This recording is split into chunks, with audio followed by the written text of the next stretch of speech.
रूस और यूक्रेन के बीच पुतिन ने अब धमाल कर दिया है और ऐसा किया है कि अब यूक्रेन तो छोड़िए, अमेरिका की भी टेंशन बढ़ने वाली है। आपको बता दें कि पुतिन की टीम ने एक ऐसे अदृश्य न्यूक्लियर मिसाइल का टेस्ट किया है जो बेहद ही खतरनाक है और जिसकी पहुंच अमेरिका तक है।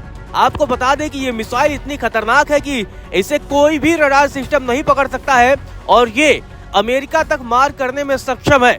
आपको बता दें कि रूसी सेना के chief of general staff general Valery Gerasimov ने पुतिन को बताया है कि मिसाइल ने 14,000 किलोमीटर की दूरी तय की है और लगातार 15 घंटे तक उड़ान भरी है। अब आप समझ सकते हैं कि ये कितनी खतरनाक मिसाइल है कि 14,000 किलोमीटर तक इसने दूरी तय कर ली और बताया जा रहा है कि इसकी रेंज 20,000 किलोमीटर से भी अधिक है। आपको बता दें कि ये लगातार 15 घंटे तक, तो आप समझ सकते हैं कि अब अमेरिका की भी टेंशन बढ़ सकती है क्योंकि ये मिसाइल बेहद ही खतरनाक है। आपको बता दें कि ये अदृश्य मिसाइल दुनिया की नजरों से पूरी तरह ओझल रही, मतलब 15 घंटे तक ये लगातार उड़ान भरती रही, लेकिन ना ही अमेरिका का रडार सिस्टम और ना ही दुनिया का रडार सिस्टम इसे पकड़ पाया। मतलब ये कितनी खतरनाक है, जब ये मिसाइल अटैक करेगी तो कोई भी रडार सिस्टम इसे पकड़ नहीं पाएगा। रविवार को पुतिन ने रूस और यूक्रेन के रणभूमि का दौरा किया और फील्ड कमांडरों के साथ मुलाकात की। इस दौरान पुतिन ने सैनिकों को संबोधित करते हुए बुरेवेस्टनिक क्रूज मिसाइल के सफल परीक्षण की जानकारी दी। पुतिन ने बताया कि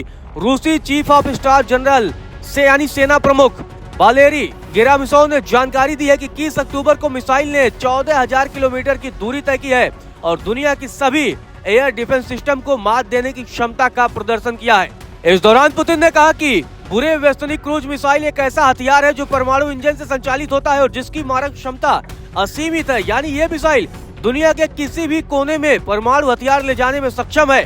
हालांकि रूस ने इस मिसाइल से जुड़ा कोई सबूत नहीं पेश किया है, लेकिन फिर भी जिस तरीके से इस मिसाइल के बारे में बताया गया है वो बेहद ही खतरनाक माना जा रहा है। चलिए अब आपको ग्राफिक्स के जरिए समझाते हैं कि आखिर ये मिसाइल कितनी खतरनाक है और उसकी खासियत क्या है। रूस की नई मिसाइल 9M730 बुरेवेस्टनिक एक ग्राउंड लॉन्च जो फ्लाइंग क्रूज मिसाइल है। यह परमाणु वॉरहेड ले जाने में सक्षम है। यह मिसाइल परमाणु रिएक्टर से संचालित होती है। इसकी रेंज अनलिमिटेड है। यह मिसाइल कई दिनों तक हवा में रह सकती है।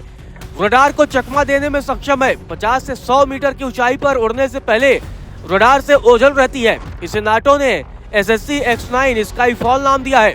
यह मिसाइल 20,000 किलोमीटर की दूरी तय कर सकती है, यानी अमेरिका के किसी भी हिस्से में ये मिसाइल पहुंच सकती है और वहां पर हमला कर सकती है। इस बीच एक रॉयटर्स की रिपोर्ट सामने आई है जिसमें कहा गया है कि अमेरिका स्थित गैर लाभकारी सुरक्षा संगठन न्यूक्लियर थ्रेड इनिशिएटिव ने बताया है कि यह मिसाइल संभावित रूप से कई दिनों तक हवा में रह सकती है। 2019 की एक रिपोर्ट में कहा गया था कि संगठन ने यह भी कहा था कि यह मिसाइल संचालन के दौरान एक परमाणु हथियार या कई हथियार ले जाएगी, कम ऊंचाई पर पृथ्वी का चक्कर लगाएगी, मिसाइल सुरक्षा से बचेगी और भूभाग से बचकर निकलेगी। वहीं 2021 में एक रूसी सैन्य पत्रिका का हवाला देते हुए international institute for the strategic studies में कहा गया था कि बुरेवेस्टनिक की अनुमानित सीमा 20,000 किलोमीटर तक होगी और यह रूस में कहीं से भी अमेरिका में स्थित लक्ष्यों पर हमला कर सकती है। पत्रिका ने यह भी कहा था कि इसकी अनुमानित ऊंचाई केवल 50 से 100 मीटर है, जिससे वायु रक्षा रडार के लिए इसका पता लगाना मुश्किल हो जाता है। विशेषज्ञों का कहना है कि मिसाइल को एक छोटे ठोस ईंधन वाले रॉकेट द्वारा ऊपर भेजा जाएगा ताकि इंजन में हवा पहुंचाई जा सके, जिसमें एक लघु परमाणु रिएक्टर लगा है। रॉयटर्स की रिपोर्ट की माने तो अति गर्म और संभवतः रेडियोधर्मी हवा को बाहर निकाला जाएगा, जिससे आगे की ओर गति मिलेगी। हालांकि कई पश्चिमी देशों ने इस मिसाइल की क्षमता पर भी सवाल उठाए हैं। उनका कहना है कि इतनी लंबी दूरी और परमाणु ऊर्जा से उड़ने वाली मिसाइल रेडिएशन फैलाने का खतरा पैदा कर सकती है। इसके अलावा मिसाइल की धीमी गति इसे आसानी से ट्रैक करने योग्य भी बनाती है। वहीं रूसी राष्ट्रपति पुतिन ने इसे वर्तमान और भविष्य की मिसाइल रक्षा प्रणालियों के लिए अजेय बताया है। रूस के दावों की माने तो यह लगभग अनिश्चित काल तक उड़ सकती है और मध्य उड़ान में अपनी प्रक्षेपवरक को बदल सकती है, जिससे अवरोधन अत्यंत कठिन हो जाता है। आपको बता दें कि 32 महीनों से अधिक समय तक रूस और यूक्रेन के बीच युद्ध जारी है। अमेरिका दुनिया के कई देशों से मध्यस्थता कराने की कोशिश कर रहा है, लेकिन अभी तक इस युद्ध का नतीजा नहीं निकल पाया है। ऐसे में आपको बता दें कि अब ये जो मिसाइल रूस की तरफ से परीक्षण किया गया है, ये बेहद ही खतरनाक है और ये अमेरिका के लिए भी खतरे की घंटी है।